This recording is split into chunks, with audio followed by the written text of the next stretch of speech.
Um empresário venezuelano afirma que o regime de Maduro protege supostas pistas e acampamentos do ELN, essa guerrilha colombiana, mas em território venezuelano. Um empresário venezuelano que afirma ser protegido pelo governo dos Estados Unidos revelou que o governo norte-americano estaria acompanhando de perto os passos de Maduro. Este país sabe onde Nicolás Maduro está agora, o que ele fez às 10 da manhã, para onde vai, o que come. O Pentágono teria considerado possíveis ataques a unidades militares próximas a Maduro. E eu te pergunto, quão viável isso é? Pois, segundo os Estados Unidos, ele é o chefe do cartel dos sóis, mas que também combate outras organizações criminosas que atuam nessa região do mundo. O presidente dos Estados Unidos, Donald Trump, teria rejeitado uma proposta de Nicolás Maduro para deixar o poder em 2 anos por considerar que isso levaria muito tempo, segundo revelou um artigo do The New York Times. E em uma entrevista à emissora Telemundo 51, neste caso, um empresário venezuelano revelou detalhes dos supostos vínculos do regime venezuelano com o ELN. Segundo o artigo do New York Times, o governo dos Estados Unidos teria rejeitado a proposta de Nicolás Maduro de renunciar em 2 anos, pois consideraram que seria muito tempo para que ele deixasse o poder.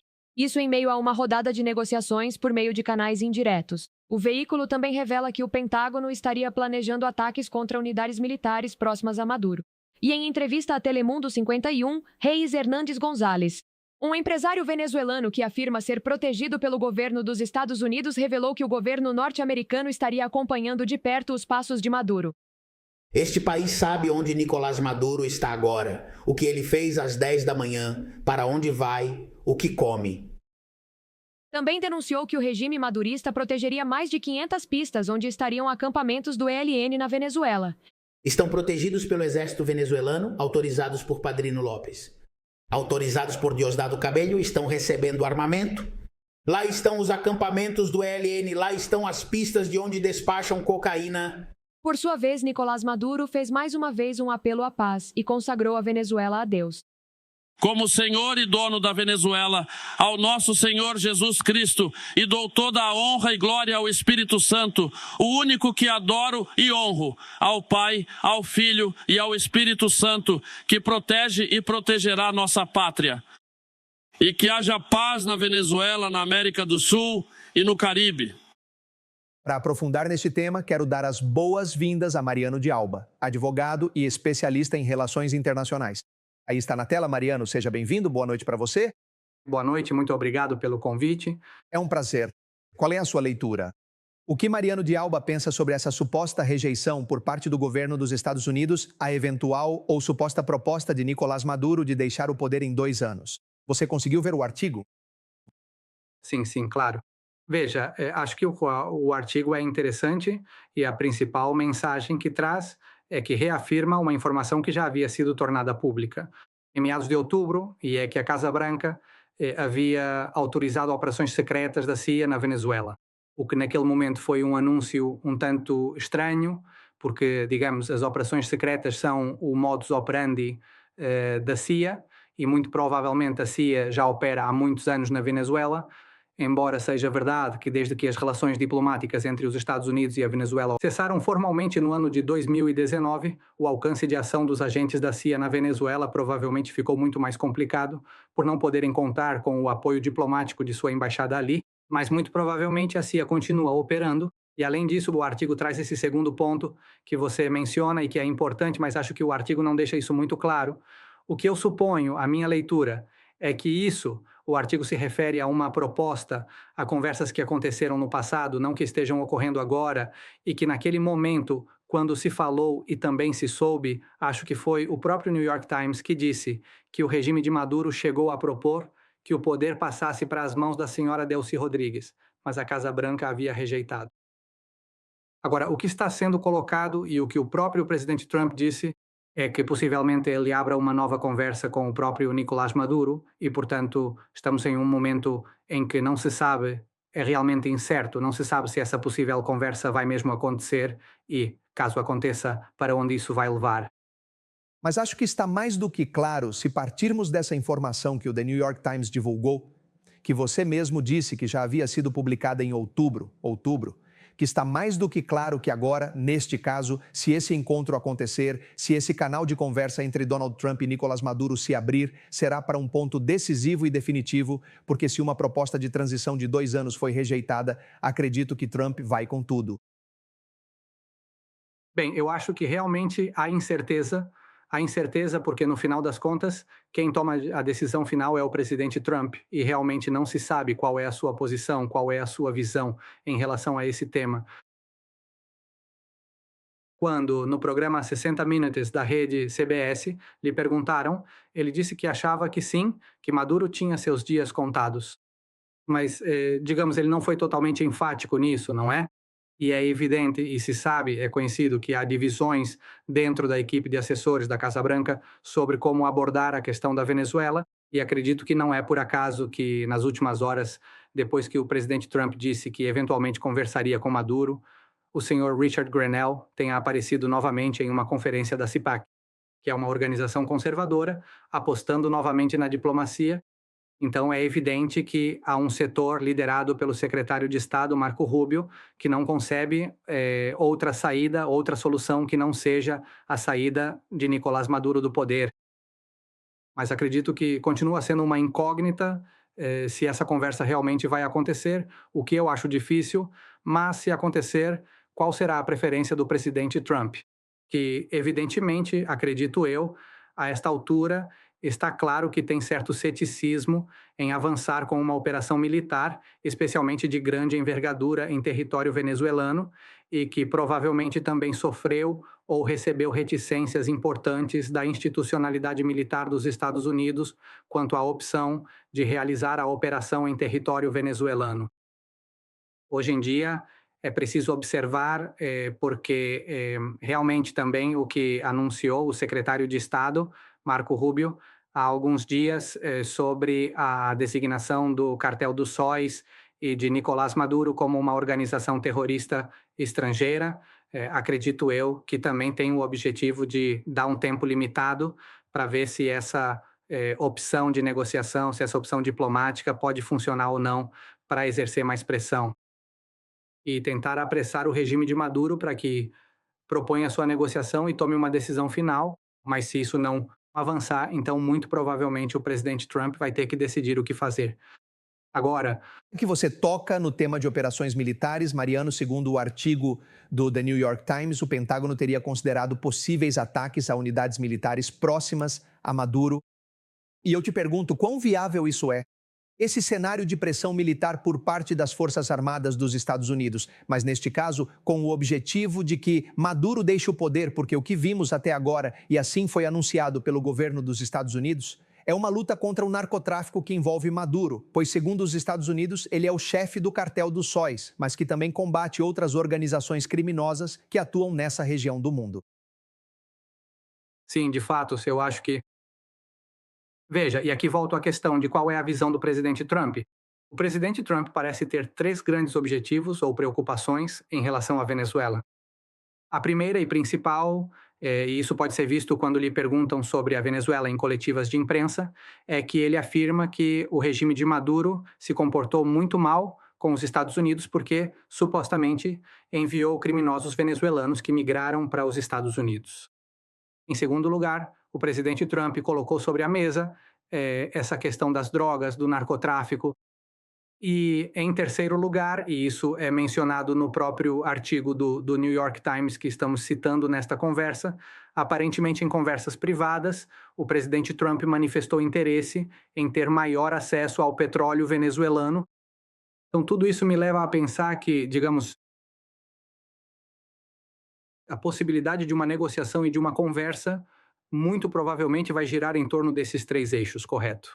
E hoje em dia parece, pelo modo como toda essa mobilização militar no Caribe vem se desenvolvendo desde o final de agosto, setembro, que o presidente Trump não vê claramente uma operação militar, mas sim quer avançar e continuar avançando com todos esses movimentos que temos visto, como um mecanismo de pressão e para chegar a essa possível ou eventual negociação em uma posição de maior força, onde o regime de Maduro tenha pouquíssimas opções, além de aceitar o plano que possivelmente será proposto pelo governo dos Estados Unidos.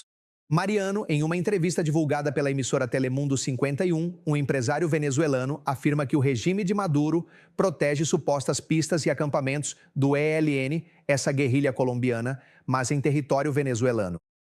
Te pergunto, um segredo aberto ou uma denúncia temerária? Não, eu acredito que há relatos muito bem fundamentados há muito tempo de que efetivamente o ELN está presente em território venezuelano.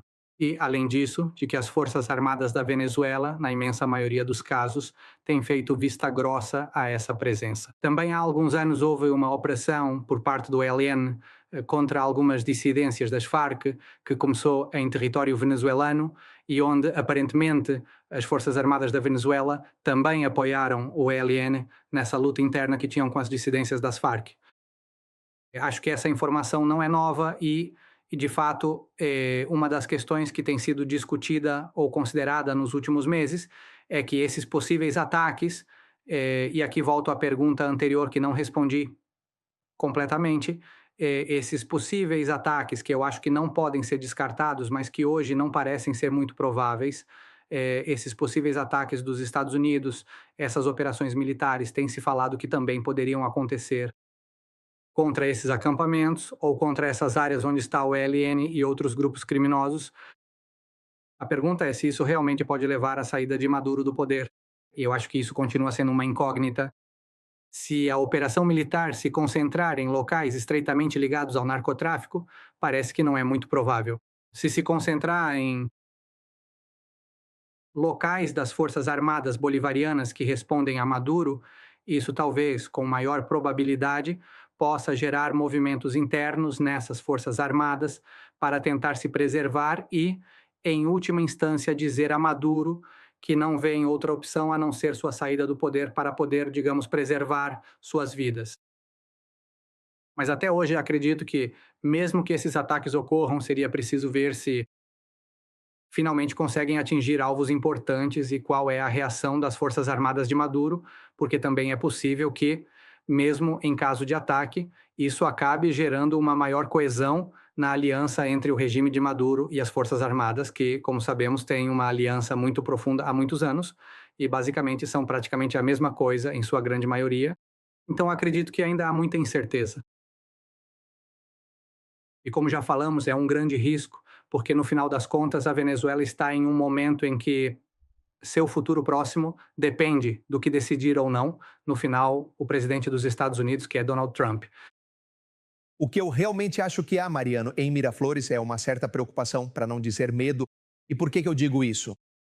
Maduro voltou a fazer apelos pela paz, pela proteção divina da Venezuela. Como Mariano de Alba interpreta esse tipo de mensagem no contexto de pressões internas, denúncias externas, negociações diretas e indiretas com Washington? Porque, no fim das contas, as pessoas não sabem se isso está acontecendo ou se poderia acontecer. Mas ele enche o Palácio de Miraflores de pastores evangélicos, não só da Venezuela. Ele disse que também havia dos Estados Unidos. É claro que há uma situação de enorme tensão.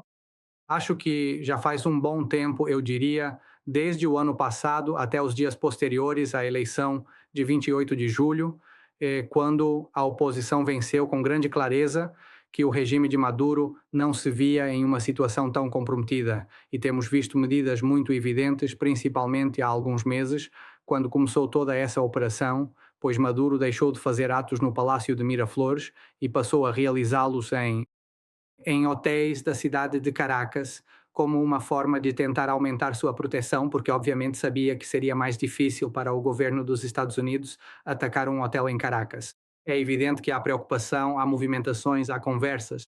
Tudo isso que estamos vendo por parte de Maduro, todo esse esforço, é porque ele acredita e está convencido de que o presidente Trump é uma pessoa muito pragmática, que pode mudar de opinião e estão fazendo um esforço para ver se realmente podem ter esse encontro de negociação com Trump, que é algo que Maduro vem pedindo, e ver se conseguem convencer Trump de uma opção que permita ao regime permanecer no poder.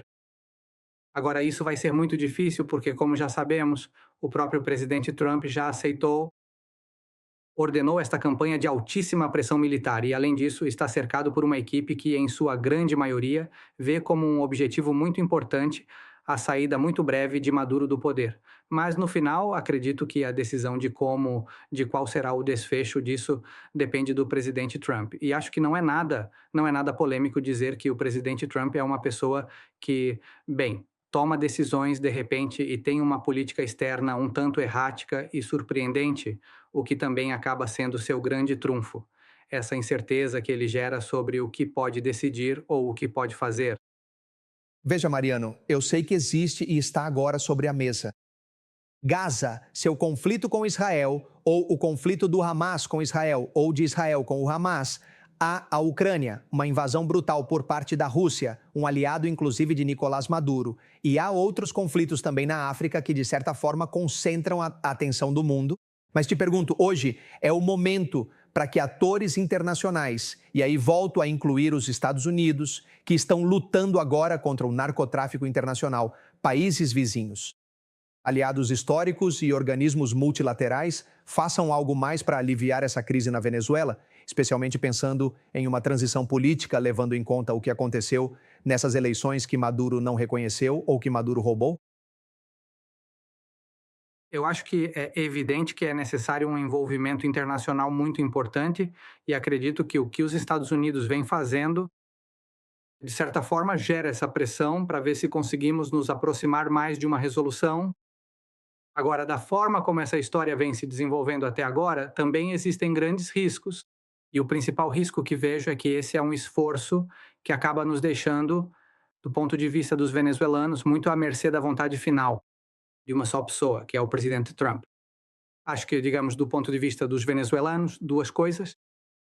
Primeiro, é preciso tentar ver como esse esforço internacional pode ser ampliado, de que maneira outros países podem contribuir concretamente e de que outra forma também outros governos podem influenciar o governo do presidente Trump, para que a Venezuela esteja mais próxima de um cenário em que haja uma transição para a democracia.